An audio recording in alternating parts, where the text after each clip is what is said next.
Are you making this huge mistake in your coaching or consulting business?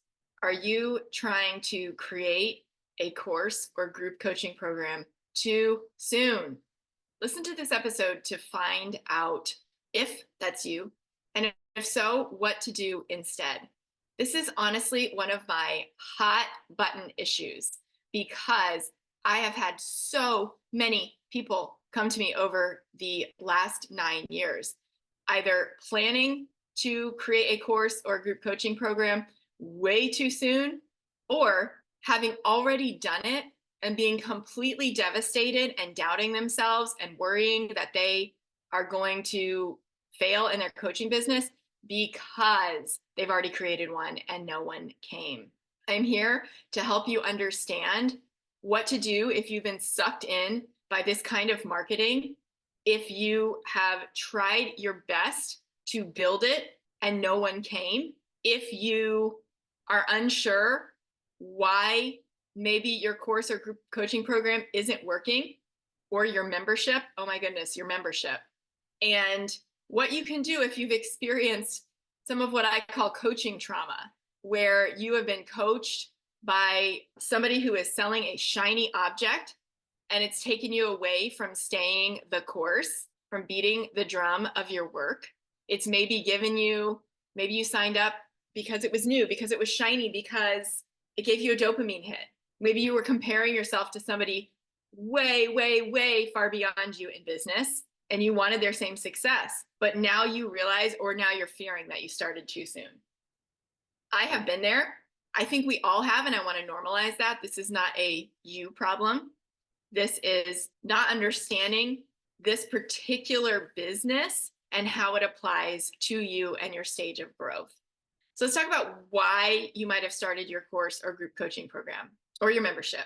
Number one, you want to create more time freedom for yourself. You want to create, in addition, the ability to scale your business and make more money without having to trade your time for money. I hear this a lot. I want to stop trading my time for money. I get that. And at the same time, this usually is implemented way too soon. Okay. When we talk about not trading our time for money, that is an extremely scaled way of thinking about your business. And yes, there are definitely ways to do it. But I'm going to argue that if you're not at six figures yet, it's likely that you're starting your course or group coaching program too soon because you haven't yet reached capacity for what you're able to do one-on-one. Now, you could argue with me about this, and hey, I'm here for that conversation, but it could also mean maybe you get to raise your prices as a one-on-one coach. Maybe there are other opportunities to find out what it is exactly that your people want before you create that group coaching program or that course or that membership. Because if you go behind the scenes to do that, you might be doing it and wasting time while you could be booking out your coaching business one-on-one with high ticket clients. And this is how I typically advise my clients because number one, it's easier to sell one-on-one coaching than it is a group program at a lower price point. This is backwards of the way that our brains think about it.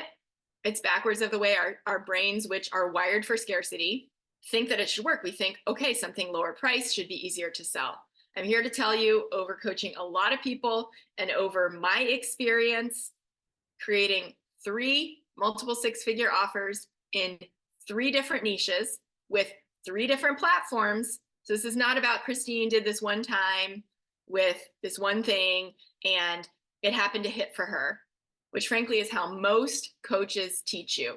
So as a rule, when you're considering hiring a coach, I want you to look into how many different ways have they been successful, because their ability to be successful in different niches with different platforms, different offers, tells you something about how well they're going to be able to customize it for you versus how they're just going to tell you the one strategy, whether or not it is actually aligned to your version of visibility and marketing and messaging. And you probably have been in coaching programs where it hasn't been aligned to your marketing or messaging. And therefore, it didn't work for you, or it worked for you for a minute, but you didn't want to keep doing it because it didn't feel good. So this is often what I see with courses, group coaching programs, and memberships.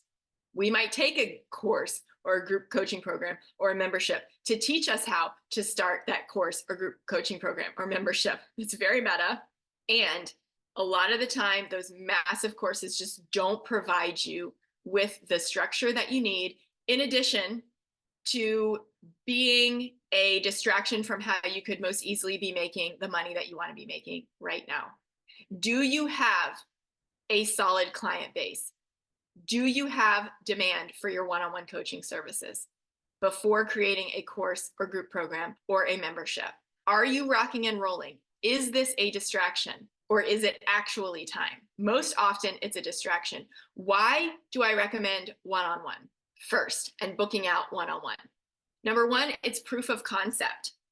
It's proof of concept to make sure that there is a market and that you know how to market that market, that marketing offer, that you know how to market that offer from your expertise and approach. Because remember, it is not the best or most qualified coach who wins. It is the coach who is the best marketer.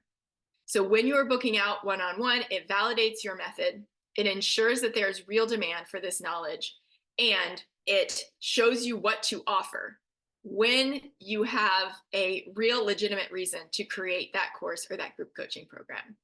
Number two, those clients inside your one-on-one are providing you with exactly the information that you need to create that group coaching program of your dreams.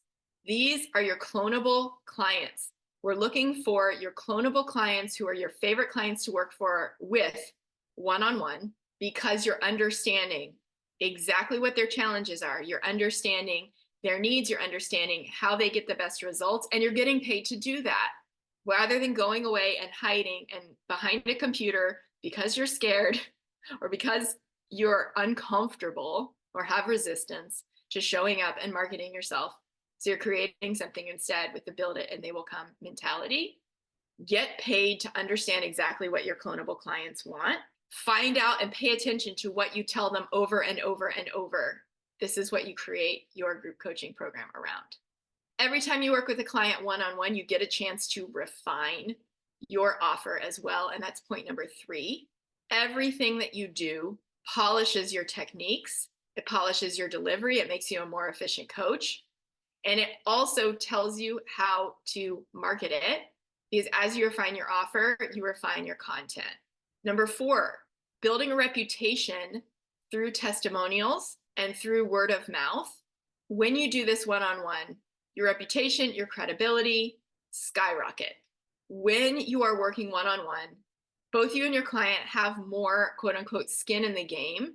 You're working at a higher price point, you're working at higher touch, and you are going to see, typically, you're able to get people better results in one-on-one. So again, you're getting those testimonials. I have paid multiple times $30K for multiple masterminds that had, like, you could argue, less content in them than programs that I paid a lot less for. But I got bigger results because I had made a bigger commitment. And that really speaks to the skin in the game and this idea of how I showed up because I had made a bigger investment. Next, I want you to think about how many free programs you have sitting in your downloads folder, which I say is where all good intentions go to die, or maybe still in our email, right? People who pay attention, and that includes you and that includes me. When something is free or very low ticket, we do not show up because we haven't invested as much. And the same is true for your clients. They're going to show up bigger when they've paid more to work with you, and they're going to put more effort in, and therefore you're going to get better testimonials to share when you go to the group coaching program. Now, I mentioned marketing, and that's point number 5. How many of you, if you're listening, would love to have a coaching business based on referrals? Would love to just have people making introductions to you all of the time, and that being the way that you get clients? Well, guess what? When you're helping people get great results one-on-one, which again is easier to do, you can get those referrals because people are super, super satisfied. And then when you're ready to launch that group program, that course, that membership, you have that leverage to ask for initial sales, which are often harder in a new program than doing the same thing where people are used to, let's say, your one-on-one, right? So as you begin to think about these one-on-one clients and, oh my gosh, what do I want to churn? Do I want to get more?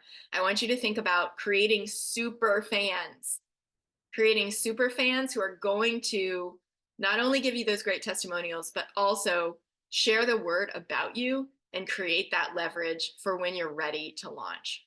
Now, the last thing I want to say about why you might be starting your group coaching program or your course too soon is because often we go behind the scenes and we invest all of this time. Maybe we sign up for platforms that cost us hundreds of dollars a month. And if we launch it and no one comes, it can be really, really devastating. So I want you to be building an audience. I want you to be building out a program with consistent recurring income before you invest your time, your money, and your energy into creating a program where you're going to need to have more of a structure. You're going to need to really outline what you cover in each week or in each module. And how do you find those things out? By working with people one-on-one and noting what gets them results, what you say over and over, and what is most efficient, and easily being able to conglomerate these things into a specific framework or formula. You don't have a framework or formula that you know works, that's validated when you first start. So do that one-on-one and help people at a really high level. When you have so many people applying to work with you that you have a wait list, this is when it's best to build these things out because people want access to you. Most coaches do this way before reaching this point. How close are you to capacity? Have you considered, if you're close to capacity, starting a wait list and letting people know that something exciting is coming? If you're not at capacity, what would it take? Is it a price increase or what? If you're feeling burnt out on one-on-one, what would make it exciting again? What would make it exciting again until you're ready to scale? Now, in order to scale past one-on-one coaching into a course, into a group program, into a membership, first of all, you're going to need more visibility on your offers. When to scale is when you have the following things in place. And just to circle back, the reason that I say you need more visibility is typically if we're going to convert a very small percentage, Denise Duffield Thomas says she counts on 1 to 3% conversion rate anytime she launches, and she has a low ticket course. So what is your engagement? What is your list size? What are the followers that you have who are actively engaged with you on social media? What's 1 to 3% of those? That is what a very, very seasoned, multiple 7-figure entrepreneur who has worked with the top coaches in the world counts on for her lower ticket course. So why would we be any different, right? So what is your audience size like? And would that get you the kind of conversion if it was super dialed in? If your marketing, if all the things I'm about to cover were covered, would you be happy with that result? In order to scale past one-on-one coaching, this is harkening back to my days in journalism. Do you know who exactly you're here to serve? Are you clear on exactly who your clonable client is? Because you've worked with people that you love and probably some that you don't. So you know exactly who you are most excited to help and who this is not for. So I often tell my clients when they run into a challenge with a client, I say, great, you are literally building your list of who this is for, your favorite clonable clients, and who this is not for, who you don't want to work with. And you can put that in your copy. Next, what they want most, who you're here to serve, and what they want most. You can create the promise of your program, which again needs to be one single promise as opposed to being able to customize it for what you're doing one-on-one. You're creating the promise of your program based on your experience of what your one-on-one clients, who are your favorite clonable clients, needed and wanted the most, instead of what you're guessing that they think they need, which is usually what it is that you need. And we project that onto our clonable clients. Instead, use your one-on-one, what they have taught you about what it is that they want most. Next, exactly when they need to do certain tasks. So who, what, when they need to do certain tasks. You can build out the timeline of your program with a lot more clarity once you understand how you've helped people over and over and what their trajectory has been and what order they've done things in and when they've done things, how long it's taken them to do things in your one-on-one. And I will tell you that in a group program, it typically takes people longer to take action than it does for one-on-one. So pro tip, when you are building out your group program, allow for more time than you think it's going to take. All right? Because you're the expert and you assume that people are going to be able to do it faster. Who, what, when, where they need the most help. What are their biggest challenges? Where are they likely to get stuck? Where are they likely to have resistance? Again, high touch one-on-one, you're able to help them move through that faster. But in the group coaching program, you can call it out and have people still feel really seen, heard, and understood. Great example of this. We just had a client inside of the Client Attraction Amplifier say that she went through, she shows up to the group calls, she's getting clarity, she's getting consistency. And as she dived into some of the lessons, she said, oh my gosh, you're reading my mind. You just took care of all of my resistance and all of my objections. This is exactly what I needed to hear. Do you know how we knew that? Because I worked with a lot of people one-on-one and understood exactly what it was they needed and where they needed the most help. Next, how are they going to get to their goal most efficiently? How are they going to get to their goal most efficiently? What exercises help them? Right? We have our expert topic extraction exercise. We have our confidence resume. We have our clonable client interviews. We have our offer optimization overhaul, right? What exercises are most effective in creating the transformation that gets them to the promise of your program? What have you had your clients do over and over and over? What's gotten them the best results? Include those things in your group program. Lastly, why it is that they want to work with you. By this point, when you've worked one-on-one, you'll have done enough sales calls and coaching calls to give you an infinite number of pieces of content for your marketing. You can speak to exactly what they want and why, and make it so much easier for your clonable clients to self-identify and raise their hand when you're ready to offer that more scaled offer. I hope this was helpful to help you identify whether you are considering starting your group coaching program, your course, or your membership too soon, and what you can do instead to really dial in what you're likely already doing, make more money doing it, and set yourself up for success when the time is right. And if you have a friend who is thinking about starting their course or group coaching program or their membership, consider sending this to them so that they have all of the information that they need to make a wise choice, an informed choice about what's best for them, rather than chasing a shiny object. I really, really, really want to help more people who are here to make an impact, people who are here to serve the world, to do that in the most effective, simple way possible. And that is my intention with creating this episode.